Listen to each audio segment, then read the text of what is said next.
Our number one priority is like it's always been since the early morning hours of this morning, late last night, has been to locate this suspect and put him behind bars where he belongs. Here's a list of the agencies in which we're here with us on this manhunt. The FBI, U.S. Marshal's Office, DPS, TDC, Montgomery County Sheriff's Office, Montgomery County Constable's Office, Precinct 4, ATF, and the Harris County Sheriff's Office. Updates from here on out will be provided by the FBI. At this time, I'd like to introduce y'all to Special Agent in charge of the Houston area, Mr. James Smith. Good afternoon. So I'm here to talk a little bit about this horrific event that took place this afternoon. The FBI has brought in investigative resources, tactical, and victim services resources to assist in this investigation. We will be here until we are no longer needed, to include when the subject is arrested.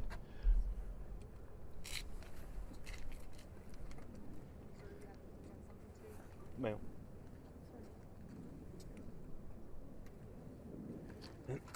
I also have a list of the victims' names. We have talked with the family members of these victims, and at this time I'm going to give it out. If I happen to mispronounce someone's name, I'm doing it in error. Sonia Argentina Guzman, 25 years old. Deanna Velasquez Alvarado, 21 years old. Juliska Molina Rivera, 31 years old.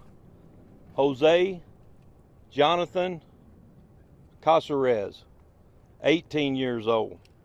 And Daniel Enrique Lasso Guzman, 8 years old.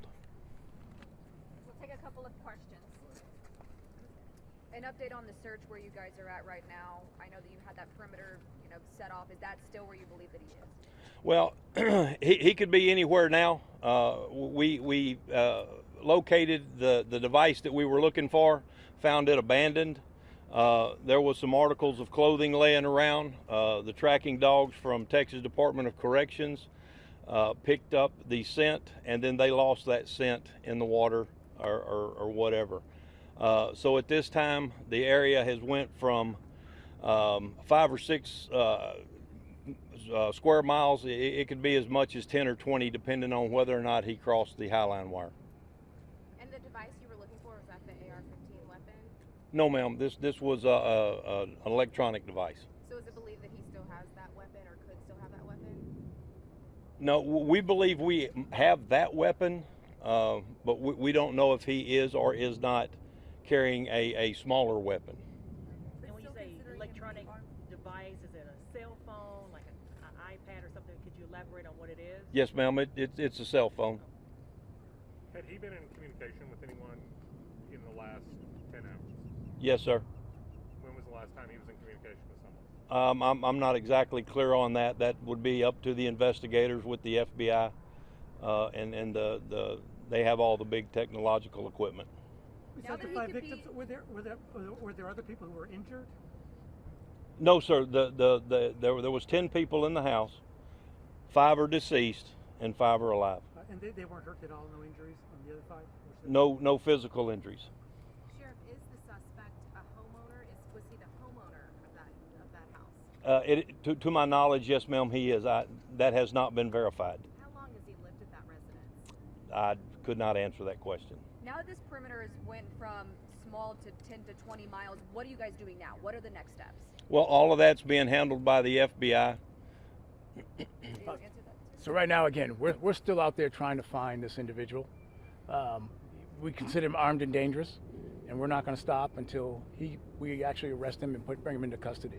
But he is out there, and he's a threat to the community. So I don't want anyone to think that's something different than that. He is a threat to the community, and we need the community's help to hopefully locate him soon and take him off the streets tonight. But however, I will say this: we do not ask the community to take the matters into their own hands. Please call 911 if you happen to see this individual out there. Do you still think he's traveling by, you said, on foot, on a bicycle? Do you think he may have got as far as into a vehicle now, or we're still thinking that he's Well, right now we just don't know. We believe he's on foot, but we do not know. We're still trying. I mean, we have a perimeter up out there right now with Texas DPS and the Sheriff's Department. So we're still actively out there trying to locate him and bring him into custody. Earlier we had information that the suspect was cornered, so that's not accurate any longer. That is not accurate, no.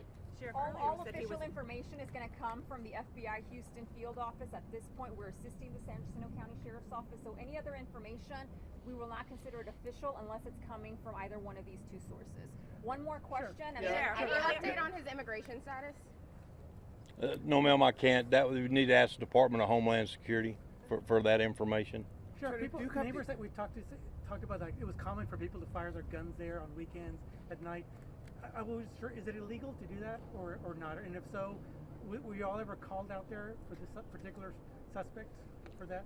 Yes, sir. We have made that residence in the past. I cannot sit here and tell you how many times, but yes, there have been a couple of calls there for that type of behavior. That firing weapons? Yes, and sir. Is that illegal then under Texas law? Yes and no. If I had a place as big as this and my house is there, then it would not be. But if it's in a smaller subdivision, something like what they're living in, yes, it could very easily be construed to be illegal. It just kind of depends on where the weapon's pointed. Thank y'all very much.